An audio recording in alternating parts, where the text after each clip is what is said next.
Justru ada satu hadis mengatakan, hadis sahih, sudah kita baca kalau tak salah di jilid-jilid pertama dari kitab Dalilul Falihin ini, ada 70.000 golongan yang masuk surga tanpa hisab, itu kata Nabi kan dalam hadis sahih.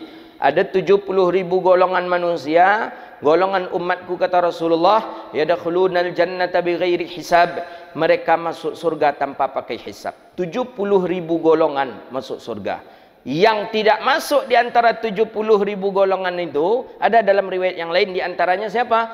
Tukang ruqyah dan orang yang meminta ruqyah. Baca hadis tu, nak ambil tu dah, bacalah hadis tu. Because sabit lo, ustaz tu menghalangi rezeki orang tukang ruqyah. Baca hadis tu kalau tak percaya. Cek hadis tu. Yang masuk surga 70.000 golongan.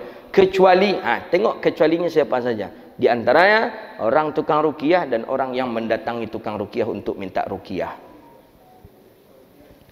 Iyo tu ustaz, tengok hadis ni.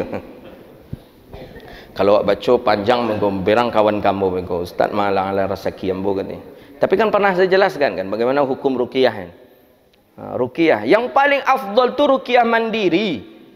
Itu yang diajarkan Rasulullah. Buka cek hadis dalam Sahih Bukhari. Imam Abi Jamrah menukilkan mensyarah begitu banyak hadisnya di dalam kitab Bahjatun Nufus, Mukhtasar Sahih Imam Bukhari. Tengoklah hadis-hadis tentang ruqyah mandiri itu yang terlebih afdal. Masuk baruk ke rumah awak. Ke rumah kita masuk baruk. Tahu baruk? Beruk monyet. Monyet beda pula, baruk lain pula.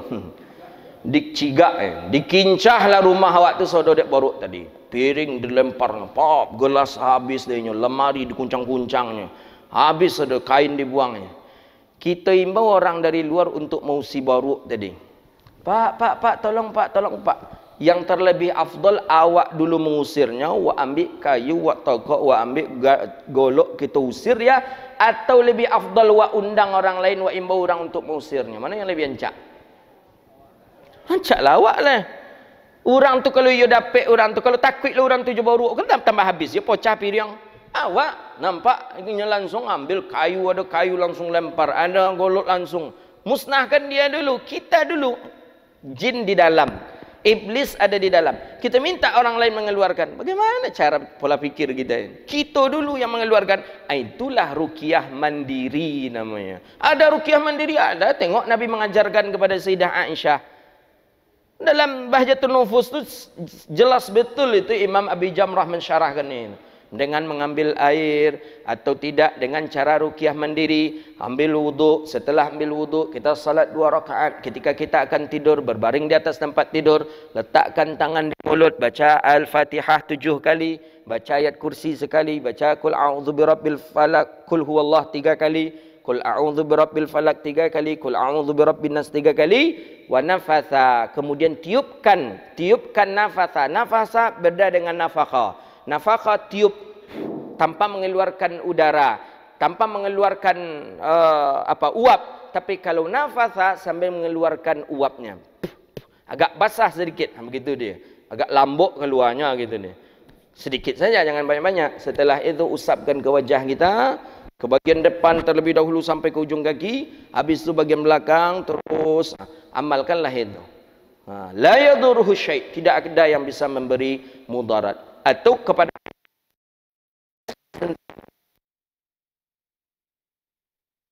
kenapa kita harus minta tukang ruqyah? Katakan tukang ruqyah pun saya perhatikan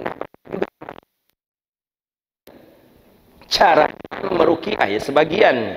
Ada kita lihat sebagian, ukhurud ya Allah, ukhurud. Oh, emosi pula ni. Emosi ditampar pon. Teman saya sudah ada yang meninggal dunia itu, namanya Syahrul Ramadan. Orangnya hafal Quran, orangnya dekat dengan Allah. Saya 4 tahun sekamar dengan saya di masjid. Tahu betul saya orang yang qiyamul lail, tak pernah tinggal kuliah. Tidak pernah macet kuliah, khidmat kepada tamu, Masya Allah. Pulang ke Indonesia, saya ketika itu S2 di Sudan. Pulang ke Indonesia, ketika di Indonesia agak ada sakit, kemudian dibawalah oleh orang tua berobat ke akhirnya tempat ruqyah, ya, diobati, dibaca ayat, tapi sudah mulai main fisik, main kasar. Syahrul ni pun emosi melawan. Syahrul ni emosi melawan dikiranya oleh tukang ruqyah ni besar jinnya ni katanya. Godang jinnya pakai kayu bidara lagi ditusuk no.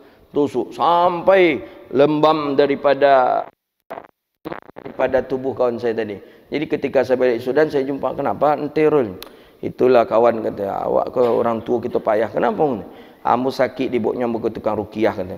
Tukang rukiah ini mainnya main hajar saja nih ustaz tu kata dia. Nah, tamparnya saya dipukul, punggung saya ditusuk pakai kayu bidara apa. Sakit. Ketika sakit saya melawan kata Syarul. Ketika saya melawan itu, ini jinnya besar nih, susah mengeluarkannya nih katanya. Semakin kuat pulanya menenju, semakin kuat pulanya. Akhirnya pasrah kawan nama tadi. Pasrah itulah. Ketika ambo di Sudan, ambo dapat infonya meninggal dunia. Hati-hati bapak-bapak. Jangan salah-salah pergi berubek gitu. Ya kita daripada rukiah mandiri kita bisa.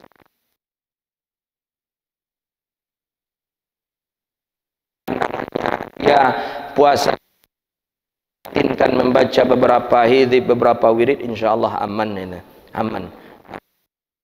Baca Quran jarang, salat pun kadang sering malas, pandangan mata pun tidak dijaga. Nah, itu kadang ada jin atau iblis itu masuk ke dalam tubuh. Ya, di antaranya itu kan tanda-tandanya orang bermimpi, mimpi jatuh dari tempat yang tinggi ke tempat yang rendah, itu tanda ada jin, ada gangguan. Ya, gangguannya itu ya kalau seumpama seperti kita malas untuk tahajud, berat rasanya. Ketika tahajud itu berat badan kita, susah untuk bergerak rasanya, kepala sakit. Nah, cobalah rukiah mandiri. Atau setiap bangun tidur tadi perut sakit, nak ke masjid sakit perut. Kalau dilayani sakit perut ni waktu habis, orang sudah qomat. Ada yang seperti itu. Coba rukiah mandiri. Coba amalkan rukiah mandiri. Nabi sudah mengajarkan.